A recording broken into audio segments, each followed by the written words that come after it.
Laying injured in a ditch, Joey made a decision that changed his life. He decided, instead of calling 911, to call an Uber driver. Here's his story coming up. My name's Scott. Welcome back to Briefly Good. Today, we are going to fight negativity and bring you through to next week feeling good about the world around you. This story comes to us from the Today Show. In 2018, college senior Joey Romano was skateboarding near the University of Texas in Austin when he swerved to avoid a car, fell into a ditch, and broke his wrist. Romano made a choice based on his circumstances and not really the situation he was in, and it ended up changing his life in ways he never imagined. Joey called an Uber instead of calling 911 for an ambulance. The reason why was easy. Joey didn't have good insurance. He was worried about the costs of an ambulance ride and whatever care he'd receive at the hospital. So when his driver, Benny Luqumu, arrived, Joey was still laying in the ground in the ditch. His driver, Benny, helped him into the car, even reclining the passenger seat for Joey so he could be more comfortable. First stop was an urgent care, and the doctors there quickly realized they didn't have the ability to treat his injury. So now, on to the hospital. Benny was not looking for more money. He just wanted to help Joey out at this point. So he agreed to take him to the hospital at no charge. On the way to the hospital, Benny found out that his passenger, Joey, had no family in the area to help him out and come visit him. Benny, the driver of the Uber, had recently immigrated to the United States from the Congo at age 25. So Benny knew what it was like to be away from family and friends. Benny told the Today Show, "It wasn't even a question for me. I was staying with Joey. He needed somebody to be by his side." Joey talked about how Benny took charge at the ER, helped sign him in, and then sat there for 6 hours with Joey. Benny was planning on working a full day of rides, so he was out on a bunch of money, but this didn't matter to him at this point. He was there for his new friend that he had just met. Joey told the Today Show that he was on a morphine drip and he remembered feeling glad he was there. His warm presence, strangely, it felt like they had known each other forever. Boy, drugs can do some powerful things, I guess. Joey's grandmother, who lives in Houston, was able to make it to the hospital around the time that he was being discharged. She offered Benny some type of payment for the time he spent with Joey in the hospital and helping him out and kind of going above and beyond his responsibilities for sure. Benny refused any kind of payment, but he did agree to join them for dinner. It was this gesture that really cemented their friendship that would last them for years to come. Benny had no way of knowing this information, but he had met Joey at one of the lowest points of his life. Joey had a brother, Johnny, and back in 2008, at the age of 10, unfortunately, Johnny passed away from leukemia, and Joey was still struggling with the grief it caused him. Joey said that after losing his brother and experiencing so much loss, that he just became really insular. He could barely take care of himself, let alone anyone else. "I just shut down and closed myself off. I became really cold." Joey recalls how his skateboarding accident and chance meeting with Benny, his Uber driver, pulled him out of that darkness. It was a turning point for Joey, and now it drives him to look for ways that he can help others whenever he can. "That one act of kindness helped me see the good in the world again," Joey said. "Having him spend his whole afternoon with me, a complete stranger, for no reason other than the goodness in his heart, helped me to put things into perspective. Benny absolutely changed my life," Joey said. Benny is now an accomplished gospel singer, and he works in the insurance industry in Austin. And Joey is now a renewable energy developer. They check in on each other a couple times a year. Benny hopes that people will take from their story a message of the power of connection, how simple acts of compassion can create bonds and change people's lives. "The world is so divided right now," Benny says. "What we need now is love and kindness." I thought this was such a cool story about how a freak injury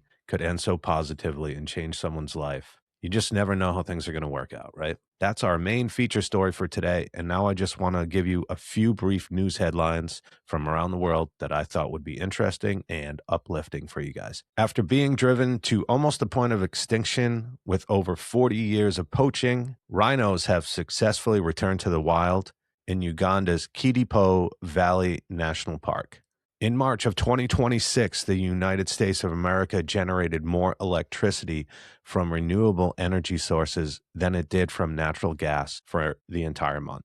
And closer to home for me here in my home state of Rhode Island, the annual 401 Gives fundraiser set a record this year and raised over $5 million for over 700 nonprofits throughout the state. That's it for my quick headlines, and now I want to move along to a segment where I try to give you some tips and strategies or possibly products that can help you turn your mood around and feel a little more positive about everything that's going on around you. This one is a challenge I propose to you. It's pretty easy, actually, and I've been doing it myself lately, the last couple of months, especially at work with my coworkers. And I've also been doing it with my friends. I don't know if they know, but I've definitely noticed how it's making me feel. So here it is. Give one person one positive compliment. I mean, that is a compliment, right? Something positive.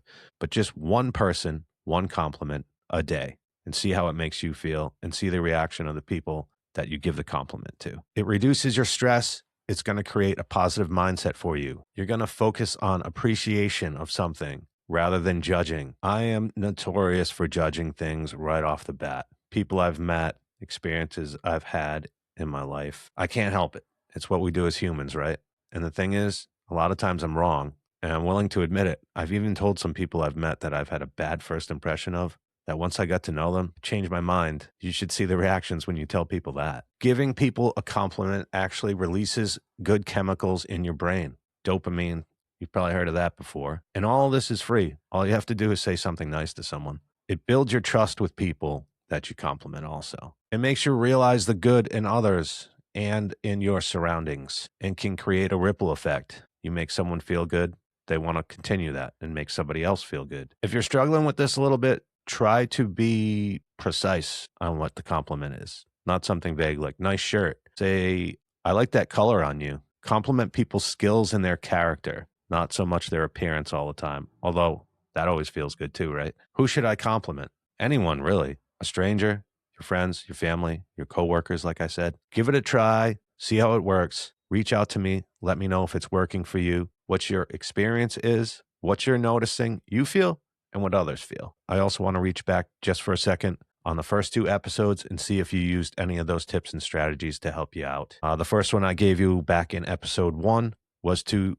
do a profile reset and only do things that are positive, follow things that are positive, things that make you feel good, things that when you get off of social media or you get off of whatever news source or content that you're looking at, you feel good about it. And the other one from episode 2 was not looking at any negative news 1 hour before bed. I have failed miserably with this, actually. It somehow seems like this is the time of the day where it's quiet for me and I'm not so busy and I'm reaching out to see what's going on in the world today. I got to make some changes with this. I want to look at this stuff early in the day, just feel like I've got some grasp on what's going on in the world and not dwell on it and then move on and enjoy my day. So I want you to connect with me. Let me know how you're doing with all this stuff. If any of these things are working for you, if you have any suggestions that you find are helpful or make you feel better, or if there's a product you use, something to relax you, something to take some of the stress and anxiety out of your daily life. Send me an email, brieflygood@hotmail.com. I'd love to hear from you. I want to know some of your good stories too.